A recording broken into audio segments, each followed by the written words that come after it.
سال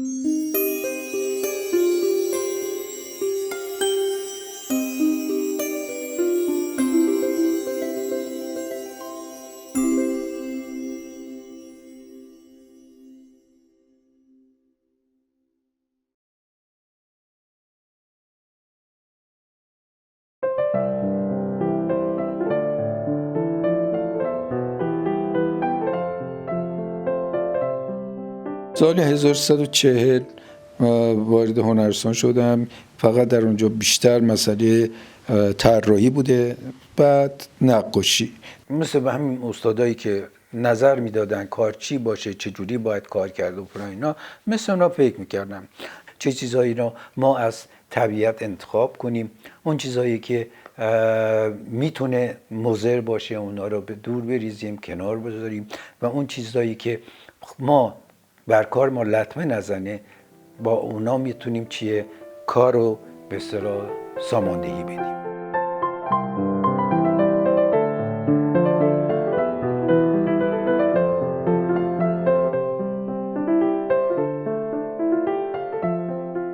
بعد از یه دوره شناختی من پیدا کردم روی پاستل.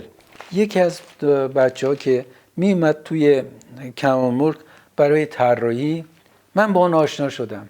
این شخص پیش یک فردی کار میکرد به نام طلایی، که این آقای طلایی اونجا یکی از پاستل کارا بود که من آشنا شدم و رفتم پیش آقای طلایی. ایشون هم پاستل رو به من توضیح داد، روش کارکردش رو که چجوری از پاستل استفاده میشه کرد، و این به اصطلاح پاستلی بود که من از اون زمان به اصطلاح کار کردم.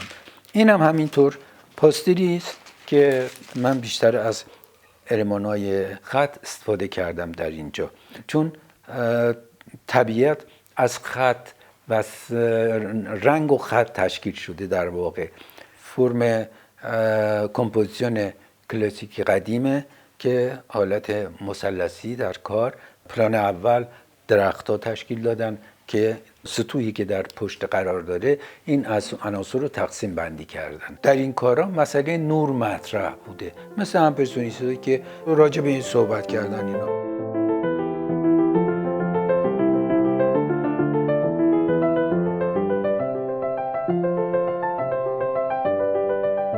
با اومدن آقای محسن وزیری دید ما نسبت به نقاشی کلاً اصلا عوض شد. چیزی که دسترس آدم بود طبیعت بیجان بود که به اصطلاح اینو تو آتلیه میچیدن و از روش ما کار میکردیم و توی این مسئله صحبت میشد که خط چیه، سطح چیه، رنگ چیه.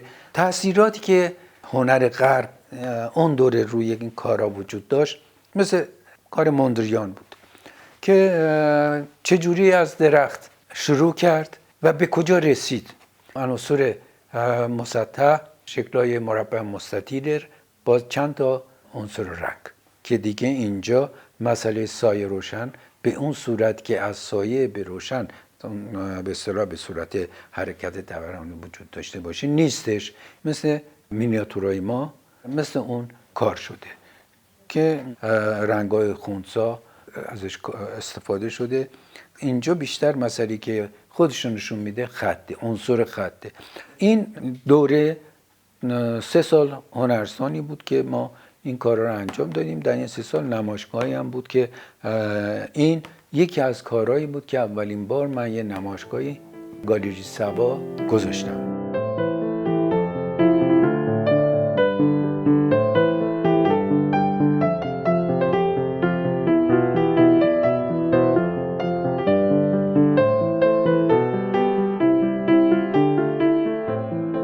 همون هنرستان نقاشی کوبیسم شروع کردم، با بیشتر روی طبیعت بیجان بود.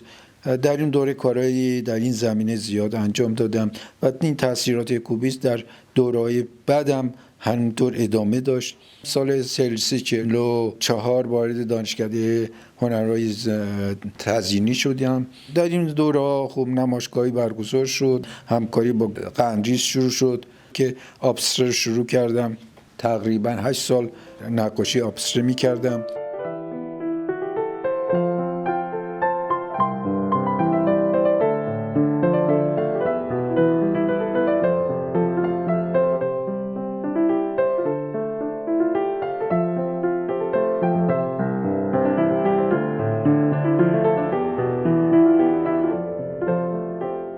وقتی اومدیم دانشکده دیگه مسئله دانشکده فرق کرد. بیشتر فعالیتم بیرون بوده و در بیرون دیگه آزادتر بودم، کارهای مختلف انجام میدادم در زمینه گرافیک و معماری و در ضمن کارهای دوره کنستراکتیویسم که ماتریالی که انتخاب کردم ماتریال آلومینیوم بود. یه سری مجسمه و نقش برجسته‌هایی در این زمینه کار کردم. قبل اینکه اصلا کنستراکتیو شروع کنم مسئله یه مقدار مطالعاتی که در این زمینه صورت گرفته بود، نمونهش مسئله برج ایفل فرانسه بود، این حجمی که در اونجا از فلز ساخته میشه و مسئله اهرام بودش. وقتی به اهرام نگاه میکنیم، هرمی که نگاه میکنیم، وقتی این هرمو من اومدم چیکار کردم، یه هرمی ساختم با مقوا، بعد اینو اومدم از وسط نصفش کردم. وقتی اینو باز کردم این هرم تبدیل به لوزی شد.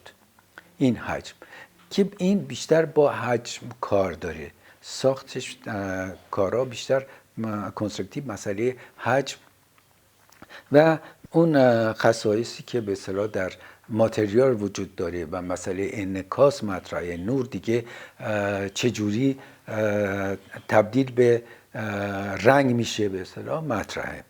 وقتی اینا رو حرکت میدادم، به اصطلاح این احجام رو من حرکت میدادم، از هر طرف سطوح مختلف و فضاهای مختلف من ایجاد میکرد.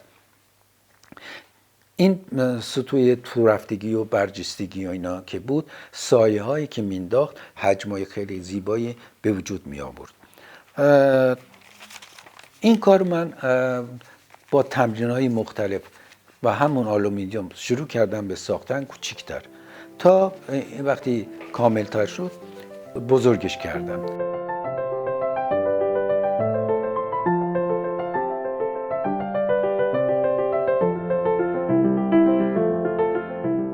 اینا بیشتر فرمای متحدالمرکز هستن. این سطوح هندسی که این احجام تشکیل داده، در وسطش به اصطلاح رنگ من اضافه کردم. این سطوح رنگی همون آلومینیومی که اینا رو رنگ کردم، برای اینکه یک کنتراست بیشتر به کار بدم. در کنار این رنگ و اون کنتراستی که آلومینیوم به اصطلاح نور وقتی بهش میافتاد و این برمیگشت به رنگ به اصطلاح منعکس میشد روی اون، بیشتر تحرک ایجاد میکرد و زمینه کارو من مات کردم برای اینکه زمینه چیز نکنه، اذیت نکنه و این بیشتر خودشون نشون میده. سطوح براق کنار سطوح مات بیشتر خودشون بروز میده، نشون میده و یک فرمو میگرفتم، این فرمو گسترش میدادم در سطوح مختلف.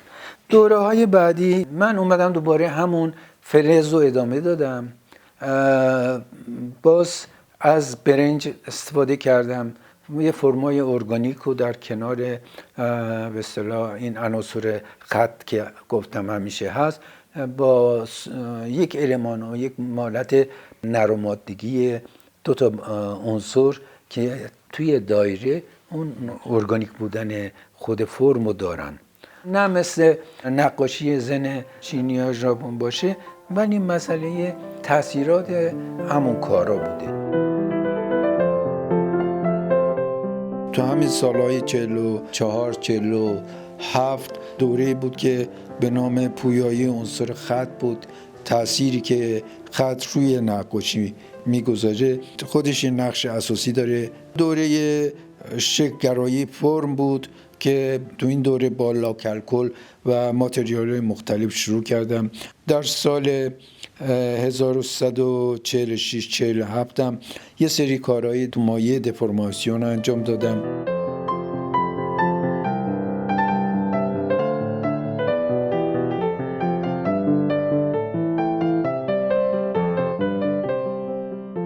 قبل از اینکه سربازی برم مسافرت‌هایی که میرفتم و تاثیراتی که وجود داشت، اون دوره بود که این کارا مال اون دوره است که اینا کاملا کارای سنتیه.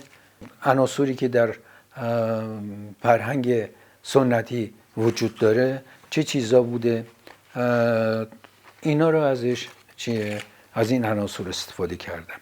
این مداد شمعی که روشو من روغن زدم و رنگ گذاشتم، چیزایی که معمولا یک فرهنگ عامه روستایی ازش استفاده میکنه. سعی کردم جایگاه هنر برای من مشخص باشه، چیزی باشه که منو راحت تر کنه، بیشتر به من نزدیک تر باشه.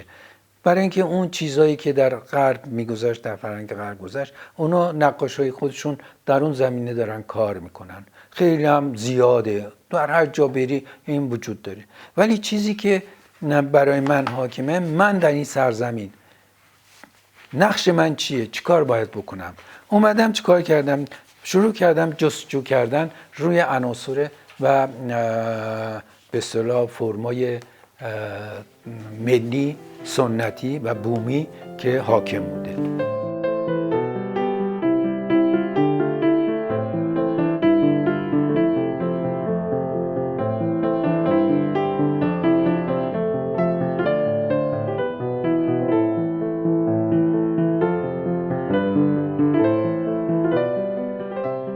سالهای 1343-46 باز برگشت به گذشته به عنوان بدویگری آرمانی مطرح بود. باز در این دوره یه سری کارهایی با مداد شمعی انجام دادم. 1358 هم گونه سازی در واقع تاثیرات ما قبل تاریخ بود. اون وحدت کاملی که در اون دوره وجود داشت، چون نقش تکنولوژی که در جامعه به وجود آورده انسان رو به عنوان از اون حالت انسانیت و به اخلاقی خارج کرده بود. مسئله این همگونه سازی باز برگشتی به این دوره انجام دادن. یه سری کارهایی در زمینه پیچیدگی در درون که در این زمینه باز کارهایی انجام دادم.